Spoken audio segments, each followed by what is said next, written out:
Hello అండి. Welcome back to my channel. నేను మీ కామాక్షి. ఇవాళ మన ఛానల్‌లో జొన్న ఇడ్లీలని ఎలా తయారు చేసుకోవాలో చూసేద్దామండి. ముందుగా ఒక గిన్నెలోకి జొన్నలని యాడ్ చేసుకోవాలి.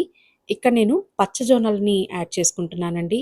దీని బదులు మీరు మామూలు తెల్ల జొన్నలైనా యూజ్ చేసుకోవచ్చు. ఇప్పుడు దీన్ని శుభ్రంగా వాష్ చేసుకోండి. వాష్ చేసుకొని తిరిగి ఇందులోకి మంచినీళ్ళని పోసుకోవాలి. మంచినీళ్ళని పోసి దీన్ని 9 గంటల పాటు నానబెట్టుకోవాలి. 9 గంటలు అయితే కరెక్ట్‌గా సరిపోతుంది. మూత పెట్టేసి 9 గంటల పాటు నాననివ్వండి. ఇప్పుడు నేను ఇంతే మెజర్‌మెంట్‌తో మినపగుండ్లు కూడా తీసుకొని నానపెట్టుకున్నానండి. అంటే ఇక్కడ ఒక కప్పు జొన్నలైతే, ఒక కప్పు నేను మినపగుండ్లని నానబెట్టుకున్నాను. మీరు ఇలా కాకపోయినా 2 కప్పుల జొన్నలకి ఒక కప్పు మినపగుండ్లైనా నానబెట్టుకోండి. నాకైతే ఈ విధంగా నచ్చుతుంది. కాబట్టి నేను ఒక కప్పు వరకు మినపగుండ్లు నానబెట్టుకున్నాను. ఆల్రెడీ ఇది 3 అవర్స్ అయిందండి నానబెట్టి. నేను మెంతులు వేయడం మర్చిపోయాను. కొన్ని మెంతులైతే ఇందులోకి యాడ్ చేస్తున్నాను. మీరు మినపగుండ్లు నానబెట్టుకునేటప్పుడే మెంతులు కూడా వేసుకొని నానబెట్టుకోండి. కొన్ని వేసుకుంటే సరిపోతుంది. ఎక్కువేమి అవసరం లేదు. ఇవి వేసుకొని మూత పెట్టేసి ఒక 3 అవర్స్ నాననివ్వండి. కంప్లీట్‌గా 6 అవర్స్ మినపగుండ్లు నానితే సరిపోతుంది. ఇలా 6 అవర్స్ నానిన తర్వాత పప్పుని మనము మిక్సీ జార్‌లో గ్రైండ్ చేసుకుందాము. ఈ విధంగా ఆ పప్పు కొంచెం కొంచెం వేసుకొని కొన్ని నీళ్లు పోసుకోండి. చల్లటి నీళ్ళని పోసుకోండి. పోసుకున్న తర్వాత ఇప్పుడు మెత్తగా ఈ విధంగా గ్రైండ్ చేసుకోండి. ఇలా గ్రైండ్ చేసుకొని కంటైనర్‌లోకి యాడ్ చేసేసుకోవాలి.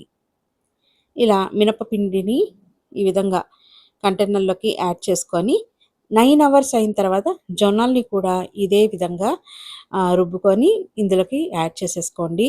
ఈ పిండి మనకి ఇడ్లీకనే కాదు, మనకు బోర్ కొడితే దోసలకు కూడా బావుంటుంది. కంటిన్యూషన్‌గా ఇడ్లీలు తినాలన్నా కాదు కదా! ఇట్లా ఈ విధంగా ప్రిపేర్ చేసుకుంటే దోసలకి బావుంటుంది, ఇడ్లీకి కూడా బావుంటుంది. ఇప్పుడైతే దీన్ని మూత పెట్టేస్తున్నాను. ఇప్పుడు ఈ పిండిని ఫ్రిడ్జ్‌లో అయితే పెట్టేసేయండి. బయట ఉంచకుండా ఫ్రిడ్జ్‌లో పెట్టేయండి. ఇప్పుడు 9 అవర్స్ అయితే అయింది. జొన్నలు కూడా చక్కగా నానిపోయాయి.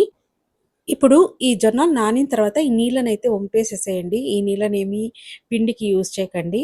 ఇలా వంపేసేసి జొన్నల వరకే మిక్సీ జార్‌లోకి యాడ్ చేసుకోండి. జొన్నల వరకు యాడ్ చేసుకొని నీళ్ళని యాడ్ చేసుకొని మెత్తగా గ్రైండ్ చేసుకోండి. ఇప్పుడైతే ఇందులోకి నీళ్ళని కూడా యాడ్ చేస్తున్నాను. మనము మినపపిండి గట్టిగా రుబ్బుకున్నాం కదా! ఇందులో నీళ్లు కొంచెం ఉన్నా ప్రాబ్లమ్ ఏం లేదు. ఇలా గ్రైండ్ చేసుకోండి. ఇలా జొన్న పిండిని గ్రైండ్ చేసేసుకున్న తర్వాత దీన్ని కూడా ఫ్రిడ్జ్‌లో నుంచి తీసిన మినపపిండిలోకి ఇదైతే వేసేసేయండి.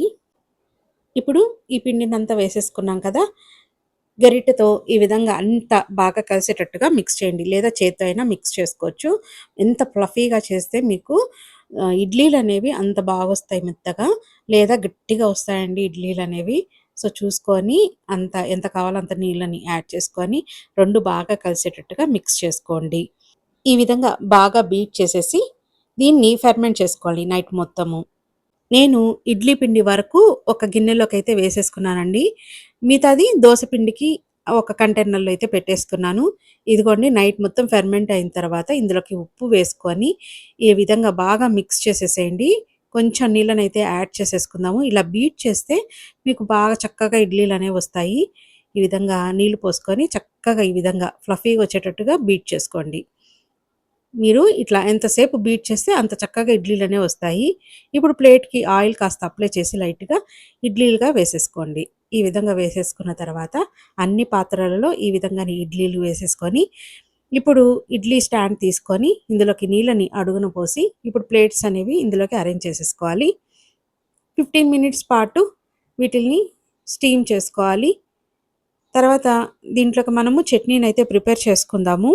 ఇక్కడైతే నేను పుట్నాలు, వేయించిన పల్లీలు వేస్తున్నాను. కొంచెం చింతపండు, స్పైసీనెస్‌కి తగ్గట్టు పచ్చిమిర్చి, అదేవిధంగా పచ్చి కొబ్బెర, ఉప్పు ఇవన్నీ వేసుకొని ఇప్పుడైతే ఇందులో మీరు కావాలంటే అల్లం ముక్క వేసుకోవచ్చు, వెల్లుల్లిపాయలు వేసుకోవచ్చు. నేనైతే ఏం వేయట్లేదండి.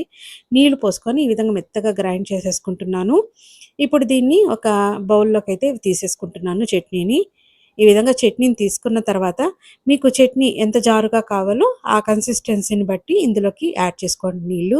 నేనైతే ఈ మిక్సీ జార్‌లోనే కొన్ని నీళ్ళని యాడ్ చేసేసి ఇప్పుడు దీంట్లోకి అయితే నేను వేసేస్తున్నాను బౌల్‌లోకి. ఇలా వేసేసుకొని అంత బాగా కలిసేటట్టుగా మిక్స్ చేసేసేయండి. నాకు ఈ కన్సిస్టెన్సీలో ఉంటే సరిపోతుంది చట్నీ అనేది. మీ ఇష్టము. మీకు గట్టిగా కావాలంటే అలా అయినా ప్రిపేర్ చేసుకోవచ్చు. నేనైతే ఈ కన్సిస్టెన్సీలో ప్రిపేర్ చేసుకుంటాను. చట్నీ అయితే రెడీ అయిపోయింది కదా!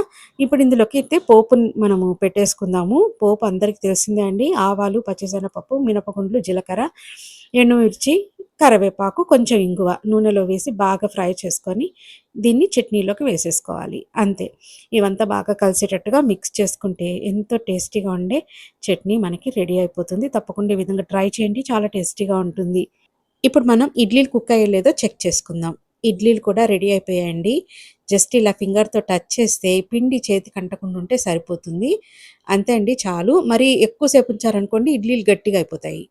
మూత పెట్టేసి ఒక 5 నిమిషాలు ఈ విధంగా ఉంచేసేయండి. మూత తీసి 5 నిమిషాల తర్వాత ఇప్పుడు ప్లేట్‌లోకి ఇడ్లీలను సర్వ్ చేసుకుందాము. ఏదన్నా షార్ప్‌గా ఉన్న స్పూన్‌ని హాట్ వాటర్‌లో డిప్ చేసి రౌండ్‌గా ఈ విధంగా తీసినట్లయితే ఇడ్లీలనేవి చక్కగా వచ్చేస్తాయి.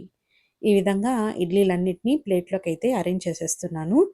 చూడండి మీకు చూస్తుంటేనే అర్థమైపోతుంది కదా! ఎంత చక్కగా వచ్చాయో ఇడ్లీలనేవి. సో, ఈ విధంగా ఉల్టా అయితే వేస్తున్నాను చూడండి మీకే తెలుస్తుంది. సో, ఇవి ఇడ్లీలకనే కాదండి ఈ బ్యాటర్ అనేది దోసకి కూడా చాలా పర్ఫెక్ట్‌గా ఉంటుంది.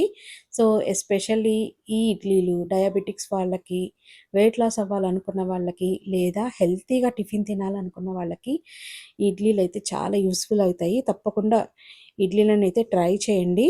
ఓకేనా? ట్రై చేసి మీకెలా వచ్చింది ఇడ్లీ రెసిపీ అనేది నాకు కామెంట్స్ ద్వారా తెలియచేయండి. అండ్ ఈ ఇడ్లీలనైతే నేను చట్నీతో లేదా ధనియాల కారంతో ప్రిఫర్ చేస్తాను. చాలా టేస్టీగా ఉంటాయి. మార్నింగ్ బ్రేక్‌ఫాస్ట్‌కైనా లేదా డిన్నర్‌లోకి టిఫిన్‌గా అయినా చాలా టేస్టీగా ఉంటుంది. సో, హెల్తీ కూడా కదా! తప్పకుండా ఒక్కసారి ట్రై చేయండి. దీన్నైతే చట్నీతో తీసుకుంటున్నాను. మీకు ఇక్కడ చూస్తుంటేనే అర్థమైపోతుంది ఎంత ఫ్లఫీగా వచ్చాయో. మీరు కూడా తప్పకుండా ట్రై చేసి మీకెలా వచ్చింది ఈ రెసిపీ అనేది నా కామెంట్స్ ద్వారా తెలియచేయండి. నచ్చితే లైక్ చేయండి. Thanks for watching.